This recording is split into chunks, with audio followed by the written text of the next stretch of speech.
मैंने अपनी last video में प्लेसेंटा की डेवलपमेंट और प्लेसेंटा के स्ट्रक्चर्स जो एनाटॉमिकल स्ट्रक्चर्स होते हैं वो आपको डिफाइन करे थे। अब इस वीडियो में, जो सेकंड वीडियो है प्लेसेंटा की, इसमें मैं आपको प्लेसेंटल सर्कुलेशन बताऊंगी। प्लेसेंटल सर्कुलेशन होती कैसे है? बेसिकली प्लेसेंटा में दो कंपोनेंट्स होते हैं, एक मैटरनल कंपोनेंट और एक फीटल कंपोनेंट। मैटरनल कंपोनेंट को कहते हैं यूट्रोप्लेसेंटल सर्कुलेशन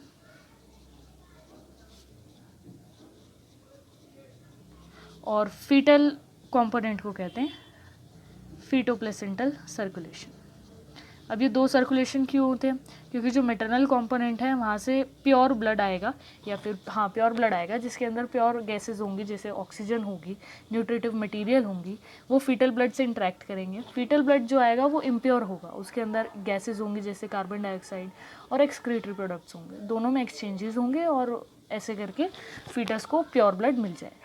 तो सबसे पहले हम यूट्रोप्लेसेंटल सर्कुलेशन की बात करते हैं। जनरली प्लेसेंटा की जो ब्लड वॉल्यूम होती है वो 500 ml होती है, बट इसका डिस्ट्रीब्यूशन कैसे होता है?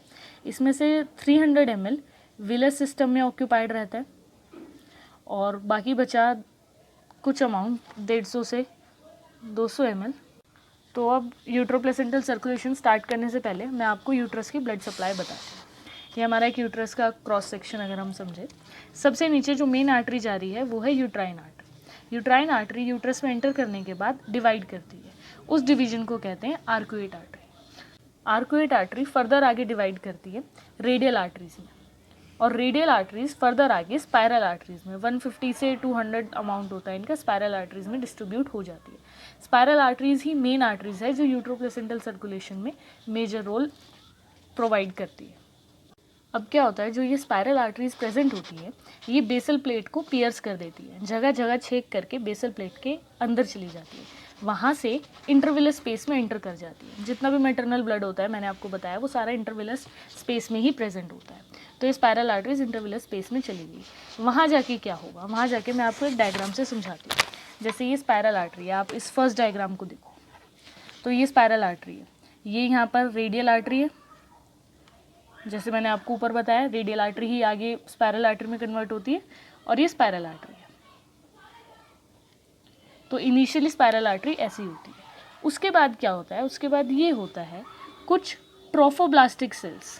ट्रोफोब्लास्टिक सेल्स कौन से होते हैं? जो हमने लास्ट क्लास में पढ़ा था, दो तरह के ट्रोफोब्लास्ट होते हैं, एक सिंसाइटिव ट्रोफोब्लास्ट और एक साइटोट्रोफोब्लास्ट। तो वो ही जो ट्रोफोब्लास्ट होते हैं जो कि विलस की फॉर्मेशन में यूज़ नहीं होते, ऐसे ट्रोफोब्लास्टिक सेल्स इन स्पायरल आर्टरीज की एंडोथीलियम में आकर डिपॉजिट होने लग जाते हैं। पूरी इनकी एंडोथीलियम में ऑल थ्रू ये चीज़ डिपॉजिट होने लग जाएगी यहाँ तक, जहाँ से हमारी स्पायरल आर्टरी स्टार्ट होती है। धीरे धीरे और प्रोग्रेसिव चेंजेस आते हैं। उससे क्या होता है कि जो ये ट्रोफोब्लास्टिक सेल्स थे ये इतना ज़्यादा इन्वेड कर जाते हैं कि ये रेडियल आर्टरी तक पहुँच जाते हैं। स्पायरल आर्टरी को क्रॉस करते करते ये रेडियल आर्टरी तक पहुँच जाते हैं। इसका रिजल्ट क्या होता है कि जो स्पायरल आर्टरीज थी वो सारी ट्विस्टेड आर्टरीज थी, लेकिन अब वो आर्टरीज ट्विस्टेड नहीं रही, वो आर्टरीज डायलेट हो गई। डायलेट होने की वजह से उनका जो बोर स्पेस है वो इंक्रीज हो गया। बोर स्पेस इंक्रीज होने की वजह से अब ज़्यादा अमाउंट ऑफ ब्लड वहाँ से ट्रेवल कर पाएगा as compare to the spiral arteries. जब स्टार्टिंग में जो ट्रोफोब्लास्ट आए थे वो सिर्फ स्पायरल आर्टरी तक लिमिटेड थे, उसको कहते हैं हम प्राइमरी इन्वेजन।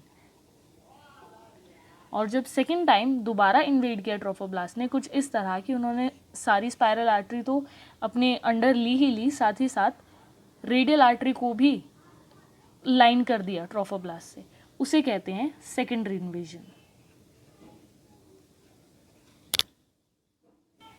अब जो फाइनल आर्टरी हमारे पास ही प्रेजेंट है, जिसके पास लार्ज बोर स्पेस है, लार्ज अमाउंट ऑफ ब्लड वहाँ से जा रहा है, उसे कहते हैं यूट्रोप्लेसेंटल आर्टरी।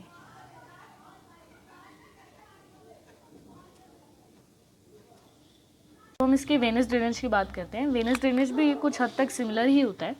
इसके अंदर भी उसमें यूट्राइन आर्टरी थी, इसके अंदर यूट्राइन वेन होती है। यूट्राइन वेन भी उसी वे में बेसल प्लेट को पियर्स करती है जैसे कि हमारी यूट्राइन आर्टरी थी।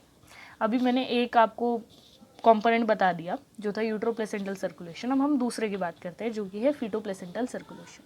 अब इसमें कैसे होता है, इसमें 2 अम्बिलाइकल आर्टरीज फीटस से आ रही होती है इम्प्योर ब्लड लेके। इम्प्योर ब्लड यानी कि उसमें एक्सक्रीटरी मटेरियल होगा प्लस CO2 गैस होगी जो कि O2 गैस की चाह में आ रही है। उसके बाद क्या होगा, वो पियर्स करेगी कोरियोनिक प्लेट को और उसके अंदर एंटर करेगी। कोरियोनिक प्लेट से कहाँ जाएगी, छोटे छोटी ब्रांचेज हो जाएंगी उसके। ये स्मॉल ब्रांचेज हमारी कोरियोनिक विलाई में एंटर कर जाएगी।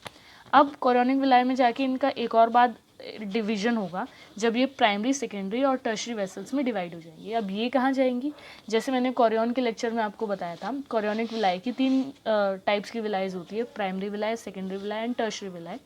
तो जो प्राइमरी वेसल्स है वो प्राइमरी में चली जाएंगी, सेकेंडरी वेसल्स सेकेंडरी में चली जाएगी और टर्शरी वेसल्स टर्शरी विलाई में चली जाएगी। वहाँ से एंटर होने के बाद क्या होगा, अब ये सारी विलाई में आ गई।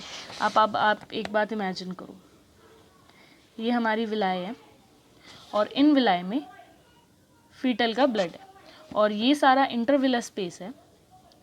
इस इंटरविलस स्पेस में मैटरनल ब्लड है। मैटरनल ब्लड प्योर ब्लड है और फीटल ब्लड इम्प्योर ब्लड है। अब ये दोनों ब्लड साइड बाय साइड एक ही जगह पर, उस वजह से इसमें काउंटर करंट फ्लो जनरेट होगा। ये काउंटर करंट फ्लो एक बार 11th या 12th क्लास में हमने किडनी में भी पढ़ा था। तो काउंटर करंट फ्लो जनरेट होने की वजह से मैटरनल ब्लड और फीटल ब्लड के बीच में एक्सचेंज हो जाएगा और जो पंपिंग एक्शन होता है इनके बीच में एक्सचेंज करने का, वो फीटल हार्ट प्रोवाइड करता है।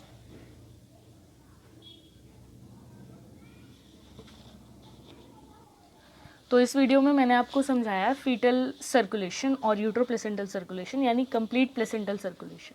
अब नेक्स्ट वीडियो में मैं प्लेसेंटा के फंक्शंस बताऊंगी। अगर आपको इसके नोट्स चाहिए हो तो नीचे डिस्क्रिप्शन में लिंक है, वहाँ मेरे हैंड रिटन नोट्स आप डाउनलोड कर सकते हो। Thank you.